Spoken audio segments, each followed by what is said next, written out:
नमस्ते। Inclusive science talk YouTube channel में आप सभी का हार्दिक स्वागत है। मैं हूं रविंद्र कुमार।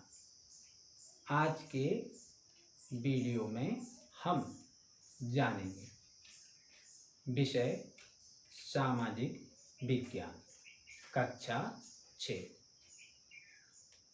संदर्भ पाठ सौरमंडल में पृथ्वी भाग 4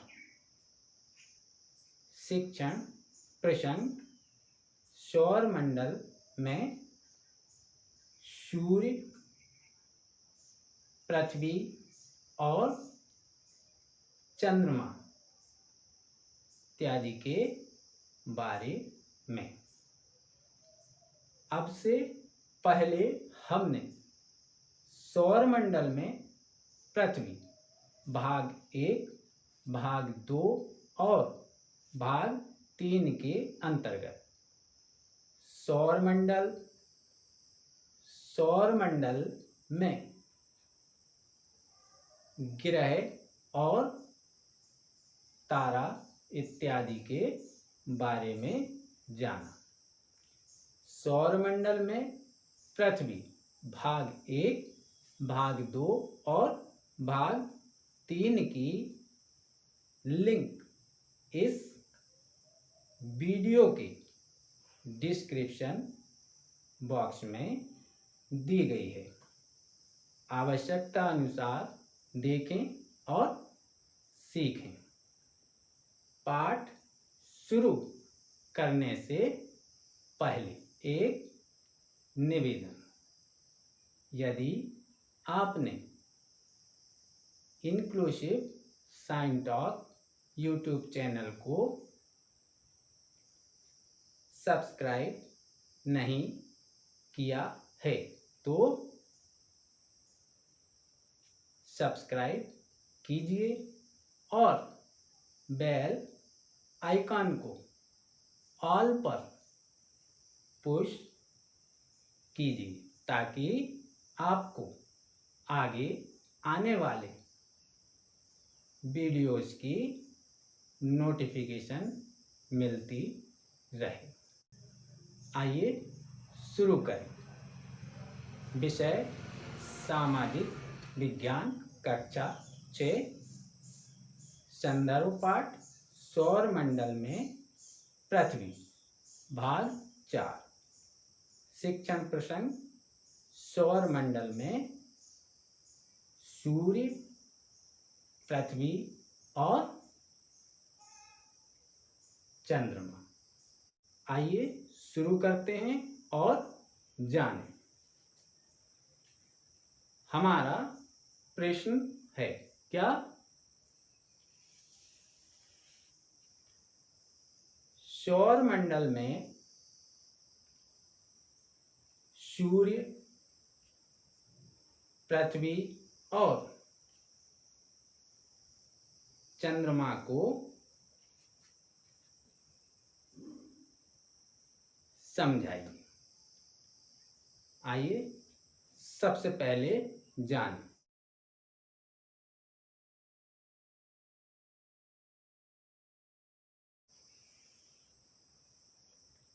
सौरमंडल में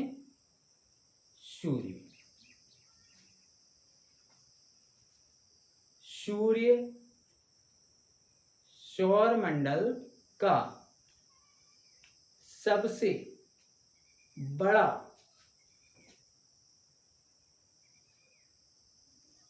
सदस्य है। सूर्य हाइड्रोजन गैस और हीलियम इत्यादि गैसों का विशाल भंडार है। सूर्य पृथ्वी से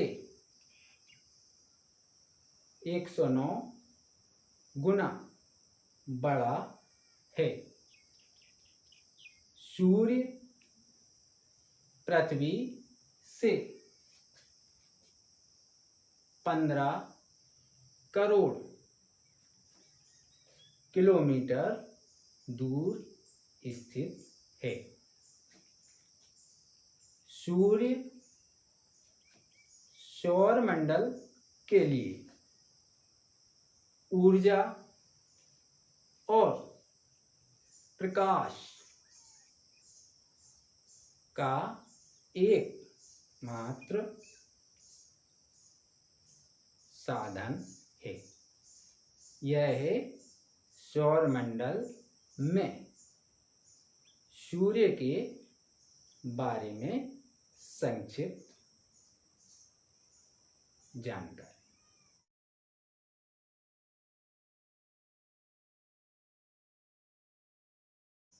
अब जानें सौरमंडल में पृथ्वी। हम जिस ग्रह पर रहते हैं उस ग्रह का नाम पृथ्वी है। पृथ्वी आकार की दृष्टि से पांचवा सबसे बड़ा और सूर्य से दूरी के हिसाब से तीसरा ग्रह है। अंतरिक्ष से देखने पर पृथ्वी नीली दिखाई देती है, अतः पृथ्वी को नीला ग्रह भी कहते हैं। पृथ्वी ना तो अधिक गर्म और ना अधिक ठंडी है। जीवन के लिए आवश्यक हवा, पानी केवल पृथ्वी पर ही है। इसलिए पृथ्वी सौरमंडल का अद्भुत ग्रह है।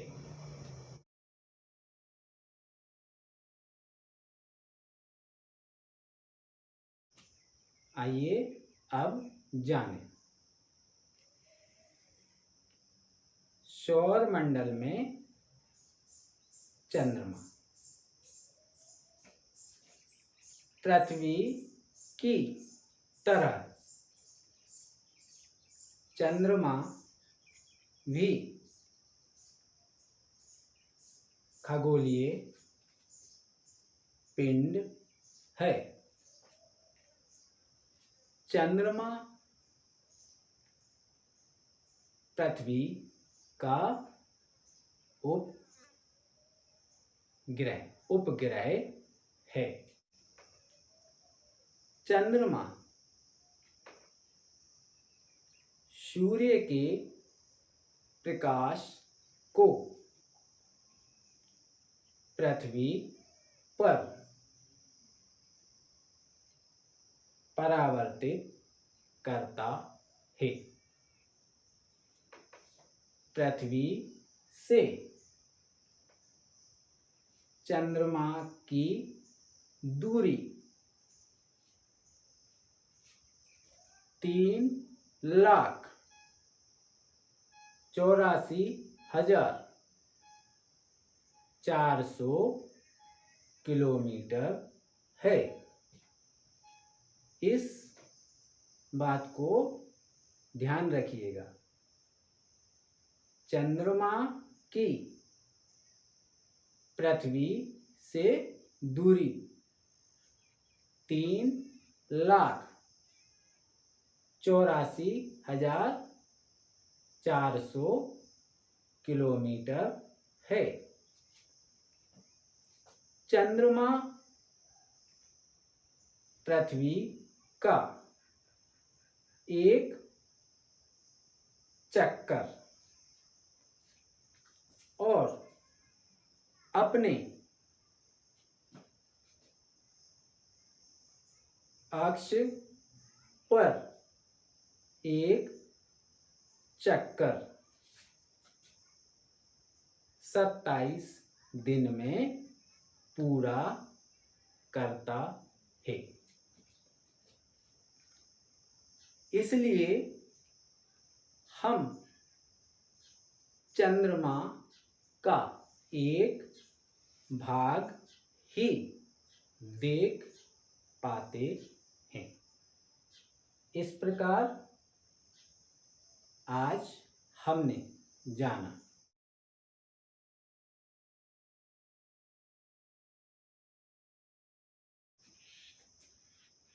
सौरमंडल में सूर्य, सौरमंडल में पृथ्वी और सौरमंडल में चंद्रमा के बारे में। इस पाठ को ध्यान से देखिएगा, समझिएगा और सीखिएगा। धन्यवाद।